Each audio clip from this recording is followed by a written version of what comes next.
Banyak yang bertanya bahwa Pemirsa, kepolisian terus mendalami insiden ledakan yang Beberapa waktu lalu, kasus kekerasan yang terjadi pada SMA N 72 Jakarta sempat menggemparkan publik. Perundungan yang terjadi di lingkungan sekolah memperlihatkan bahwa krisis kemanusiaan pada remaja bukan lagi sekedar isu, tetapi kenyataan yang semakin sering kita temui. Di era digital, kekerasan tidak hanya terekam kamera, tetapi juga disirkulasikan, disebarkan, dan dikonsumsi setiap hari. Mulai dari video perkelahian, konten humiliating, hingga tren yang menjadi kekerasan sebagai bahan hiburan. Pertanyaannya, mengapa kekerasan bisa terasa semakin biasa? Dan bagaimana paparan rutin terhadap konten-konten ini mempengaruhi perilaku remaja? Oke, kenapa sekarang tuh dianggap wajar gitu ya? Karena mungkin algoritma atau kayak FYP gitu ya di TikTok itu tuh kan sangat-sangat random dan sangat-sangat luas. Jadi ketika ada mungkin konten kekerasan lewat, itu mungkin banyak yang menganggap sensasi dan sebagainya. Jadi konten-konten tersebut dianggap wajar karena saking luasnya algoritma. Menurut saya karena mungkin konten kekerasan sekarang tuh banyak dibikin menjadi konten hiburan, jadi penonton tuh melihatnya bukan sebagai hal yang salah, tapi sebagai konten yang bisa membuat orang merasa terhibur. Itu hal yang tidak wajar. Oke, dampaknya sendiri mungkin cukup mengerikan ya. Mungkin ketika pertama kali, kedua kali kita melihat kayak konten-konten yang psycho gitu, atau konten-konten yang berbau kekerasan, itu pasti kita ngeri kan. Tapi sekarang misalkan remaja-remaja yang misalkan suka kayak nonton film yang psycho atau yang apa, itu pastinya juga mereka terbiasa gitu dengan hal itu. Jadinya mungkin mereka jadinya mati rasa atau nggak punya kepedulian lebih terhadap individu lainnya. Jadinya mereka mati rasa tadi. Jadinya itu membuat psikologi mereka kurang peduli terhadap sesama juga.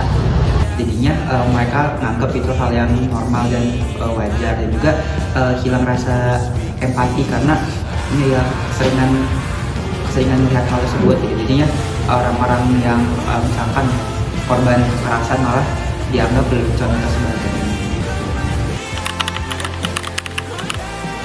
Kalau sampai ada meniru sih itu kayak efek psikologikalnya tuh namanya social modeling ya. Jadi anak-anak itu meniru dari apa yang mereka tonton. Apalagi di umur-umur segitu mereka masih belum bisa membedakan yang mana yang baik dan yang benar. Jadi mungkin tindakan-tindakan dari film atau dari sosial media itu menginfluence mereka untuk melakukan hal yang serupa. Menurut saya di umur remaja yang sekarang, mereka cenderung lebih terpengaruh oleh tren yang sedang viral. Sebenarnya kalau mengurangi sendiri menurut saya agak sulit ya, karena lebarnya algoritma itu nggak bisa kita batasi.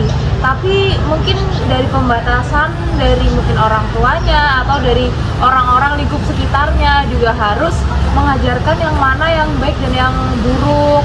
Lalu juga mengedukasi teman-teman sekalian yang di bawah umur juga mungkin kalau hal itu sebenarnya nggak baik. Jadi dari situ mereka bisa memfilter sendiri gitu bagaimana tindakan yang baik dan yang buruk, dan juga algoritmanya juga akan menyesuaikan mereka ketika mereka juga tidak tertarik dengan hal-hal seperti itu.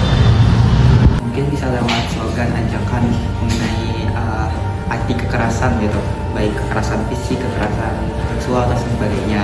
Dan juga mungkin dari segi orang yang tertindas atau sebagainya bisa mengurangi tontonan kekerasan atau menganggap kekerasan itu bukan hal yang keren lagi gitu, karena saya lihat kayak banyak seperti stigma atau sebagainya, terus aura itu melewat kekerasan, seperti misalkan orang yang melukai seorang malah dianggap wih keren gitu. Mungkin perilaku tersebut bisa dikurangi. Nah, dari banyak pendapat yang udah kita dengar, kekerasan digital itu bukan lagi sekedar tontonan, karena hal ini membentuk cara kita memandang manusia dan memperlakukan antar sesama.